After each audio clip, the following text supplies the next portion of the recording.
नमस्कार, कैसे हैं आप सब। उम्मीद करती हूँ सब लोग खुश और स्वस्थ होंगे। मैं ये जो वीडियो मेरे पीछे प्ले हो रहा है उस वीडियो को आप जरूर देखिएगा कि इलेक्टोरल बॉन्ड के बारे में प्रधानमंत्री नरेंद्र मोदी जी ने एक इंटरव्यू के दौरान उन्होंने क्या क्या कहा। वो वीडियो आपको मेरे वीडियो के बाद आपको वो दिखेगा, तो वीडियो को पूरा जरूर देखिएगा। अब आते हैं इलेक्टोरल बॉन्ड्स, जिसको लेकर के विपक्ष जो है वो बीजेपी को अपने निशाने पे लिए हुए हैं। बात क्या है, बात स्टार्ट करने के पहले आपको ये जानना पड़ेगा कि इलेक्टोरल बॉन्ड होता क्या है।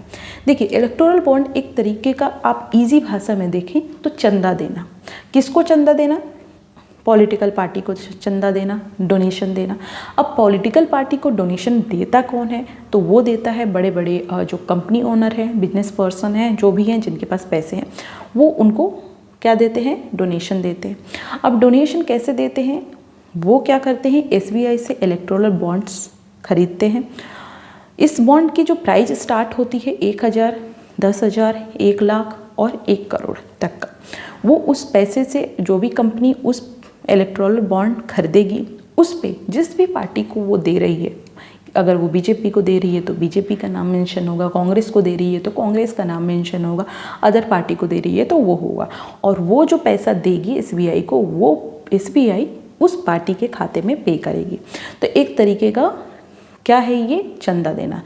तो लेकिन इसमें एक चीज़ क्या है कि जो भी कंपनी, जो भी पर्सन चंदा दे रहा है, डोनेशन दे रहा है, उसका नाम नहीं मेंशन होगा, मतलब उसका नाम सार्वजनिक नहीं किया जाएगा।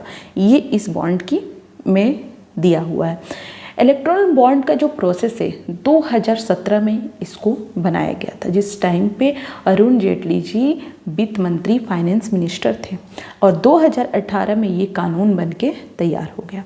तब कानून जब भी बनता है तो ऐसा नहीं है कि सिर्फ सत्तारूढ़ मतलब रूलिंग पार्टी ही कानून बनाती है, उसमें विपक्ष जो अपोजिशन होता है उसका भी उतनी ही भागीदारी होती है।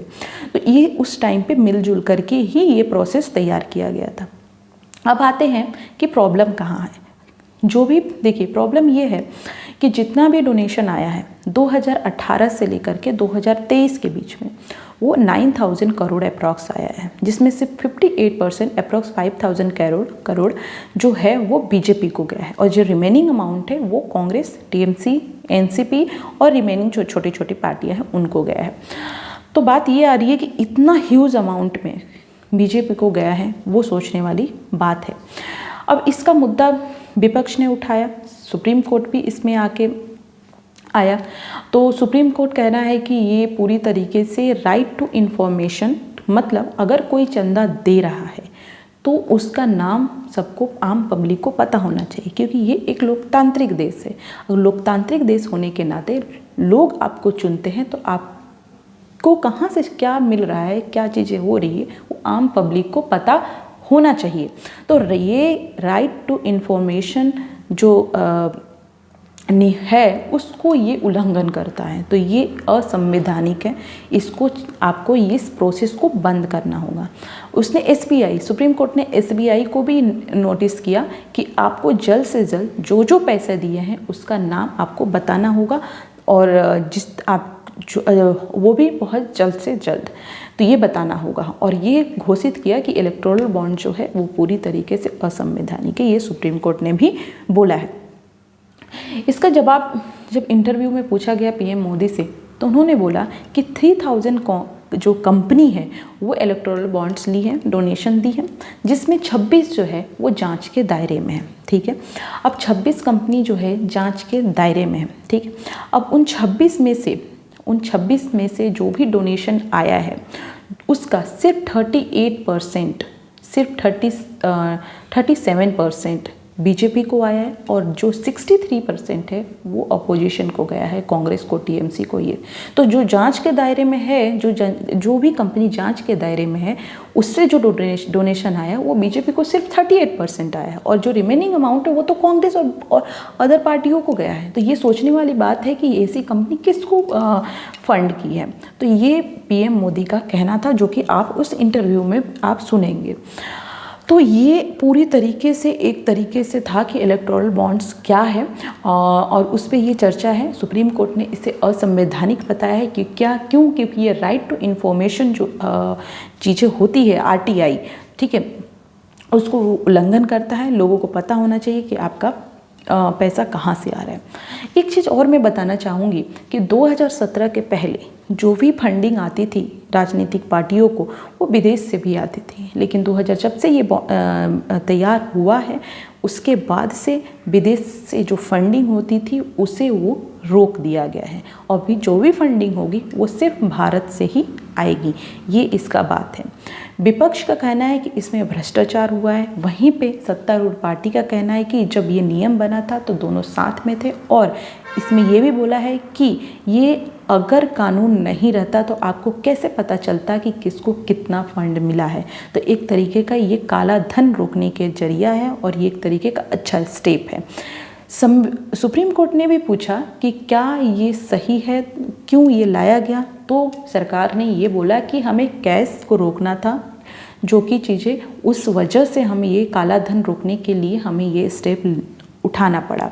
तो सुप्रीम कोर्ट ने ये बोला कि आप दूसरा स्टेप भी उठा सकते थे, लेकिन ये RTI के विरुद्ध है, राइट टू इन्फॉर्मेशन से अलग है, इसीलिए यह संवैधानिक है।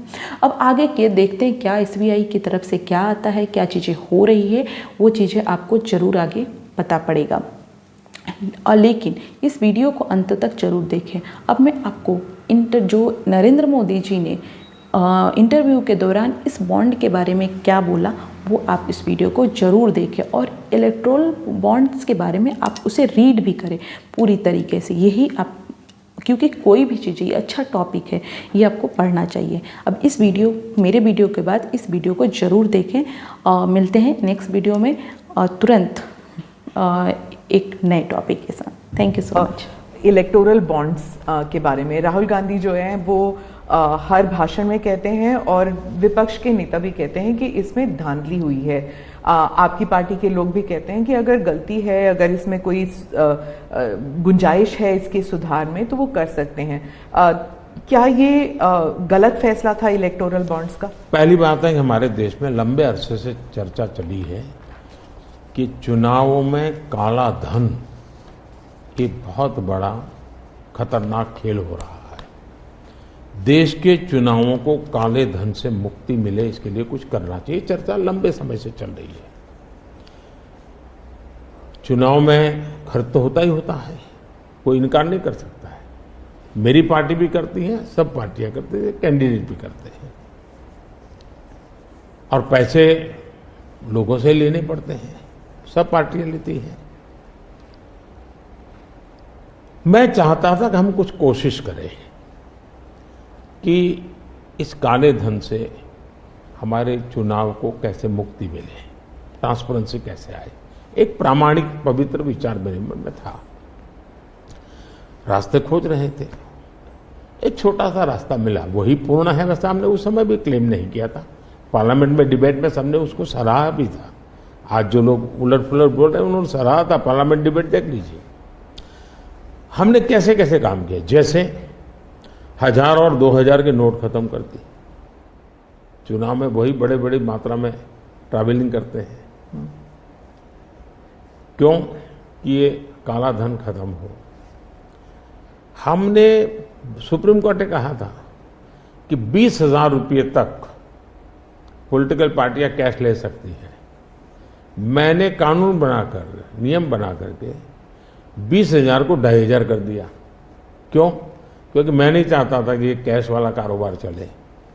फिर मैंने कहा है कि इलेक्टोरल बॉन्ड, कि जो पार्टी अपना सीक्रेसी मेंटेन करना चाहती है। होता था क्या, जैसे हम पहले बीजेपी में चेक से पैसा लेंगे तय किया, तो सब व्यापारी लोग हमें आकर के कहे साहब हम चेक से दे ही नहीं सकते। हमने कहा क्यों नहीं दे सकते? बोले हम चेक से देंगे तो हमें लिखना पड़ेगा, हम लिखेंगे तो जो सरकार है वो देखेगी कि ये विपक्ष को इतना पैसा दिया, तो हमें तो वो परेशान करेंगे। तो बोले हम तो पैसे देने के लिए तैयार है लेकिन चेक से नहीं देंगे। तो मुझे याद है हमारे 90 के दशक में जो चुनाव में हमको बड़ी दिक्कत आई थी, पैसे नहीं थे हमारे पास, और हम नियम लगा के बैठे थे कि हम चेक से लेंगे। देने वाले देने को तैयार थे, चेक से देने की उनकी हिम्मत नहीं थी। तो ये सारी चीजों का मुझे पता था।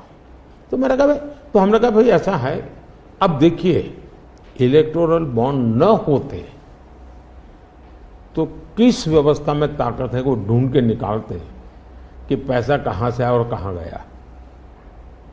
ये तो इलेक्टोरल बॉन्ड की सक्सेस स्टोरी है कि इलेक्टोरल बॉन्ड थे तो आपको ट्रेल मिल रहा है मनी का कि किस कंपनी ने दिया, कैसे दिया, कहां दिया। अब उसमें अच्छा हुआ बुरा हुआ वो विवाद का विषय हो सकता है, इसकी चर्चा हो। मुझे जो चिंता है वो, मैं ये कभी नहीं कहता हूं निर्णय में कोई कमी नहीं होती है, निर्णय तो चर्चा कर सीखते हैं, सुधारते हैं, इसमें भी सुधार के लिए बहुत संभावना है।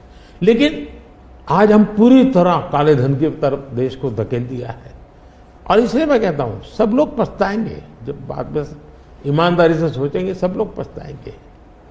अब देखिए इलेक्टोरल बॉन्ड का भी विशेषता देखिए कैसा झूठ चल रहा है। कुल देश में 3000 कंपनियों ने इलेक्टोरल बॉन्ड दिए हैं, उसमें 3000 में 26 कंपनियां ऐसी हैं जिन पर कार्रवाई हुई है। ये कहते हैं ना ईडी वीडी टिकना फला, 3000 डोनर है उसमें सिर्फ 26, और उनमें से 16 कंपनियां ऐसी थी छापा जब लगा उस समय बॉन्ड खरीदा।